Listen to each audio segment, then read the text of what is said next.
Assalamualaikum warahmatullahi wabarakatuh. Rahayu Sagung Dumadi. Masih bersama kami di channel Kenyataan Hidup. Pada kesempatan kali ini akan menceritakan Serat Nitimani, Panduan Sek Kejawen. Naskah Jawa sebagai warisan nenek moyang bangsa Indonesia mengandung nilai-nilai yang cukup baik diteladani dan disebarluaskan pada masa sekarang. Banyak segi kehidupan yang tercermin dalam berbagai naskah yang perlu dikaji dan disebarluaskan lebih jauh lagi kepada halayak umum. Nilai-nilai moral yang terkandung di dalamnya masih cukup relevan dan bermanfaat bagi kehidupan di masa sekarang. Salah satu lini kehidupan yang dianggap sebagai sesuatu yang penting dalam budaya Jawa adalah tentang pendidikan seks. Tema tentang seks ini banyak digunakan sebagai tema besar dalam penulisan suatu karya sastra.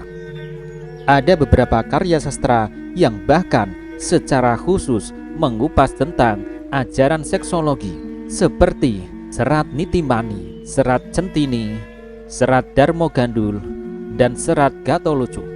Setiap teks memiliki sudut pandang yang berbeda dalam pemaparan seksologi. Serat Darmo Gandul dan Serat Gatoloco menggunakan seks sebagai analogi dari proses manunggaling kawula Gusti. Serat Centini pada abad ke-14 membahas tema seks antara Seh, Amung Raga, dan Tambang Raras. Sedangkan Serat Nitimani menjadikan seks sebagai pembahasan utama dalam karya sastranya. Serat Nitimani menyajikan ajaran seksologi Jawa secara murni. Artinya, di dalamnya disajikan secara menyeluruh tentang ajaran moral dan pedoman bagaimana melakukan hubungan seksual secara benar. Hubungan seksual adalah kebutuhan setiap insan. Sudah menjadi kodrat manusia, dibekali hawa nafsu. Hanya saja pelampiasan nafsu birahi harus pada tempat yang tepat dan bukan kepada sembarang orang. Perilaku seksualitas yang terjadi pada masyarakat zaman sekarang dengan berganti-ganti pasangan tidak sepatutnya untuk ditiru. Hal ini karena perbuatan seksual di atas berlawanan dengan moralitas masyarakat Jawa yang terkenal santun dengan perilakunya. Hubungan seksual memang boleh dilakukan, tetapi dengan syarat hanya dilakukan oleh pasangan suami istri yang sudah sah, tidak untuk mengumbar hawa nafsu. Ketika hubungan seks itu dilakukan dengan mengumbar hawa nafsu, maka yang terjadi bukanlah kebaikan, melainkan keburukan pada keduanya.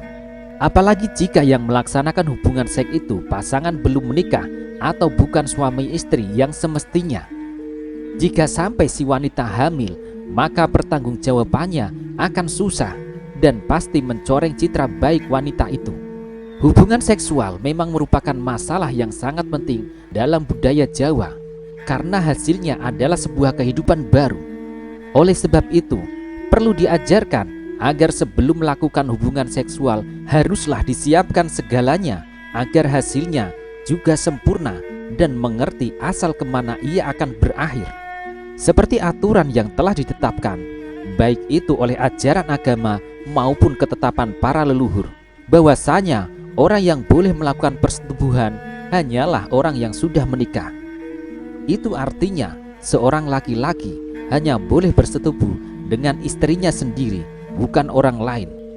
Hubungan seksual juga harus dilaksanakan secara benar agar mendapat ridho dari Tuhan dan diberikan hasil yang baik pula. Dalam hal hubungan seksual, maka yang paling penting adalah peranan alat kelamin sebagai media utama. Budaya Jawa mengajarkan mengenai konsep alat kelamin pria sebagai suatu yang penting karena merupakan bagian dari tempat bersemayamnya juga. Ajaran mengenai konsep seks juga menerangkan apa sebenarnya alat kelamin itu sebagai sarana utama dalam hal seks. Di situ diterangkan bahwa tubuh manusia adalah manifestasi dari Tuhan itu sendiri dan alat kelamin milik pria dalam setiap bagiannya adalah perwujudan dari unsur ketuhanan sehingga tidak boleh digunakan sembarang karena suci sifatnya. Bila seorang pria dan wanita bersetubuh, pertemuan kama diperkenankan oleh Tuhan yang Maha Esa akan ditaksirkan menjadi manusia. Bersatunya kama, yaitu sel sperma dan sel telur, kemudian akan berdiam diri di rahim wanita yang kemudian disebut hamil. Pupuh 8. Melihat hal tersebut, maka tujuan dari pelaksanaan hubungan seksual salah satunya yang paling penting adalah untuk menghasilkan keturunan. Benih manusia yang hadir di rahim wanita itu bisa ada hanya karena restu dari Tuhan. Sesungguhnya dalam bersetubuh, seorang wanita harus mengikuti kemauan laki-laki. Hal tersebut adalah ajaran tentang tindakan yang tepat bagi wanita dalam hal berhubungan seksual. Adapun tingkah laku wanita ketika berhubungan badan sebaiknya mengimbangi gerak pria yang bertujuan untuk menumbuhkan rasa nikmat. Ketika berbicara mengenai seks, memang terasa tabu bagi sebagian besar orang. Akan tetapi, sebenarnya setiap orang pun berhak untuk tahu moral atau adab yang baik untuk melakukan hubungan seksual itu. Bagaimana agar prosesnya itu tidak sekedar untuk bermain-main saja. Dalam serat Nitimani dijelaskan kaidah-kaidah yang dapat dijadikan pedoman untuk melakukan hubungan badan seperti berikut ini. Pertama, dilakukan dalam kondisi sadar. Dengan hati tenang. Budaya Jawa mengajarkan bahwa dalam berhubungan seksual haruslah diniatkan dalam hati bahwa tujuannya adalah baik karena akan menghasilkan manusia baru. Oleh karena itu, hubungan seksual haruslah dilaksanakan dengan niat yang sungguh-sungguh karena hal tersebut sama juga dengan beribadah. Ketika sepasang laki-laki dan perempuan melakukan hubungan badan, juga diajarkan untuk berada dalam posisi yang serba tenang, baik itu hati maupun pikiran. Segalanya harus dilakukan dalam kondisi baik agar hasil keturunan yang dihasilkan juga baik sesuai dengan tujuan yang diinginkan. Tidak hanya itu, hati pria dan wanita yang sedang melakukan hubungan seksual juga harus bersih dan bijaksana. Haruslah diingat bahwa munculnya janin merupakan hasil karya Tuhan sehingga harus dapat dipertanggungjawabkan. Berikut merupakan petikan ajaran mengenai hal tersebut. Apabila sedang bertanding, usahakanlah hati tetap hening agar konsentrasi terjaga supaya tidak terkalahkan. Pupuh kedua, harus waspada dan hati-hati. Etika lain yang harus diperhatikan dalam melakukan hubungan badan adalah tetap waspada selama pelaksanaannya. Tujuannya untuk menghindari hal-hal yang tidak diharapkan yang dapat menyakiti salah satu pihak sehingga semua tidak menemui maut. Berikut merupakan petikan ajaran mengenai hal tersebut. Apabila ceroboh, waspadalah, jangan sampai lengah, sungguh sangat menyakitkan.